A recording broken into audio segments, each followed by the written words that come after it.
ಈಗಾಗಲೇ ನಮ್ಮ ಜೊತೆ ಮಾತಾಡಲಿಕ್ಕೆ ಕಾಂಗ್ರೆಸ್ನ ಮಾಜಿ ಹಿರಿಯ ಸಚಿವರು ಈಶ್ವರ್ ಖಂಡ್ರೆ ಅವರು ಇದ್ರ ನೇರವಾಗಿ ನಾನು ಮಾತಾಡಿಸ್ತಾ ಹೋಗ್ತೀನಿ. ಸರ್, ಈಗ ಡಿ ಕೆ ಶಿವಕುಮಾರ್ ಅವರ ಪಟ್ಟಾಭಿಷೇಕಕ್ಕೆ ಎಲ್ಲ ರೀತಿ ಸಿದ್ಧತೆ ಆಗ್ತಾ ಇದೆ. ಈಗ ಡಿ ಕೆ ಶಿವಕುಮಾರ್ ಅವ್ರನ್ನು ಕೂಡ ಭೇಟಿ ಮಾಡಿದ್ರಿ, ಯಾವಾಗಂತೆ ಪದಗ್ರಹಣ, ಏನು ಸರ್? ಪದಗ್ರಹಣದ ಬಗ್ಗೆ, ದಿನಾಂಕದ ಬಗ್ಗೆ ನನಗೆ ಮಾಹಿತಿ ಇಲ್ಲ. ನಾನು ಸಂಸದರು ಕೂಡಿಕೊಂಡು ಇವತ್ತು ಅವರಿಗೆ ಅಭಿನಂದನೆಗಳನ್ನು ಸಲ್ಲಿಸಿದ್ದೇವೆ.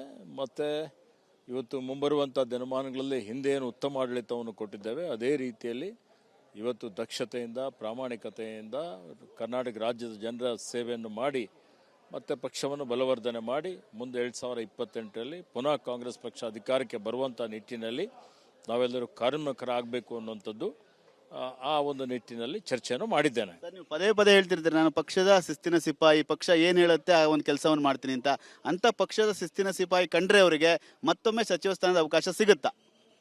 ನೋಡಿ, ನೀವು ಹೇಳಬೇಕದು. ಇವತ್ತು ಸಚಿವ ಸ್ಥಾನ ಯಾವುದೇ ಅಧಿಕಾರ ಯಾವುದು ಶಾಶ್ವತ ಇಲ್ಲ. ಓಕೆ, ನಾವು ಅಧಿಕಾರ ಬರುವಂಥದ್ದು ಕಾಂಗ್ರೆಸ್ ಪಕ್ಷ ಇದೊಂದು ಬರೀ ಅಧಿಕಾರಕ್ಕಾಗಿ ಹುಟ್ಟಿಕೊಂಡಂಥ ಪಕ್ಷ ಅಲ್ಲ. ಇದು ಒಂದು ಆಂದೋಲನ, ಜನರಿಗಾಗಿ ಹುಟ್ಟಿಕೊಂಡಂಥದ್ದು. ಜನರಿಗೆ ನ್ಯಾಯ ಸಿಗಬೇಕು ಅನ್ನೋಂಥದ್ದು, ನ್ಯಾಯಕ್ಕಾಗಿ, ಸಾಮಾಜಿಕ ನ್ಯಾಯಕ್ಕಾಗಿ ನಾವು ಹೋರಾಟವನ್ನು ಮಾಡುತ್ತೇವೆ. ಅಧಿಕಾರದಲ್ಲಿ ಇದ್ದರೂ ಮಾಡ್ತೇವೆ, ಅಧಿಕಾರದಲ್ಲಿ ಇಲ್ಲದೆ ಇದ್ದರೂ ಮಾಡ್ತೇವೆ.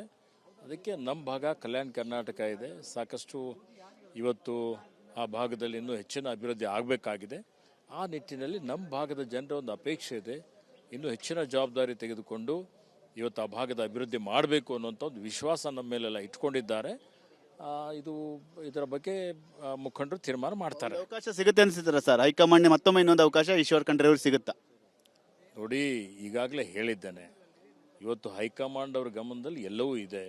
ಇವತ್ತು ಈ ರಾಜ್ಯ ಅಭಿವೃದ್ಧಿ ಆಗಬೇಕು, ಈ ರಾಜ್ಯದ ಜನರಿಗೆ ಸಾಮಾಜಿಕ ನ್ಯಾಯ ಸಿಗಬೇಕು. ನಮ್ಮ ಕಲ್ಯಾಣ ಕರ್ನಾಟಕ, ಕಿತ್ತೂರು ಕರ್ನಾಟಕನೂ ಇವತ್ತು ಬೇರೆ ಪ್ರದೇಶದ ಜೊತೆಯಲ್ಲಿ ಸಮಗ್ರ ಅಭಿವೃದ್ಧಿ ಆಗಬೇಕು ಅನ್ನೋಂಥದ್ದು. ಅದು ಆಗಬೇಕು ಅಂದರೆ ಸಮರ್ಥರಾಗಿದ್ದಂಥವ್ರಿಗೆ ಇವತ್ತು ಪ್ರಾತಿನಿಧ್ಯ ಕೊಡುವಂಥದ್ದು ಅವಶ್ಯಕತೆ ಇದೆ. ಆ ನಿಟ್ಟಿನಲ್ಲಿ ಅವರು ಸೂಕ್ತವಾದಂಥ ಒಂದು ತೀರ್ಮಾನವನ್ನು ತೆಗೆದುಕೊಳ್ತಾರೆ ಅನ್ನುವಂಥ ಒಂದು ವಿಶ್ವಾಸ ಇದೆ. ಕೊನೆಯ ನೇರ ಪ್ರಶ್ನೆ, ಈಶ್ವರ್ ಖಂಡ್ರೆ ಅವರು ಕೆಪಿಸಿಸಿ ಅಧ್ಯಕ್ಷ ಸ್ಥಾನದ ಆಕಾಂಕ್ಷಿನ ಅಲ್ವಾ? ನೋಡಿ, ಈಗ ಒಂದು ಮಾತು ಹೇಳಲಿಕ್ಕೆ ಬಯಸ್ತಾ ಇದ್ದೇನೆ.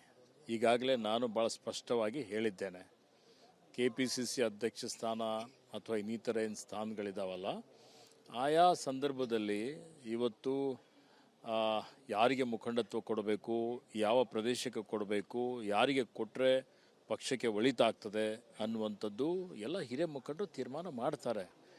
ನಾವು ಇವತ್ತು ಆಕಾಂಕ್ಷಿಗಳಾಗುವಂಥದ್ದು ಅಥವಾ ಆಕಾಂಕ್ಷಿಗಳಾಗದೇ ಇರುವಂಥದ್ದು ಅದು ಅಪ್ರಸ್ತುತ ಅನ್ನುವಂಥ ಮಾತನ್ನು ಹೇಳಲಿಕ್ಕೆ ಬಯಸ್ತೇನೆ. ಇದಿಷ್ಟು ಕಾಂಗ್ರೆಸ್ನ ಮಾಜಿ ಹಿರಿಯ ಸಚಿವರಂತ ಈಶ್ವರ್ ಖಂಡ್ರೆ ಅವರ ಮಾತು. ನಾನು ಯಾವುದೇ ರೀತಿಯಾಗಿ ಆಕಾಂಕ್ಷಿ ಅಲ್ಲ, ಹೈಕಮಾಂಡ್ ಗಮನದಲ್ಲಿ ಎಲ್ಲವೂ ಇದೆ ಅನ್ನೋ ಮಾತನ್ನು ಕೂಡ ಹೇಳ್ತಾ ಇರುವಂತ. ಕ್ಯಾಮರಾಮನ್ ಸಯ್ಯದ್ ಜೊತೆ ಸುನಿಲ್, TV9 ಬೆಂಗಳೂರು.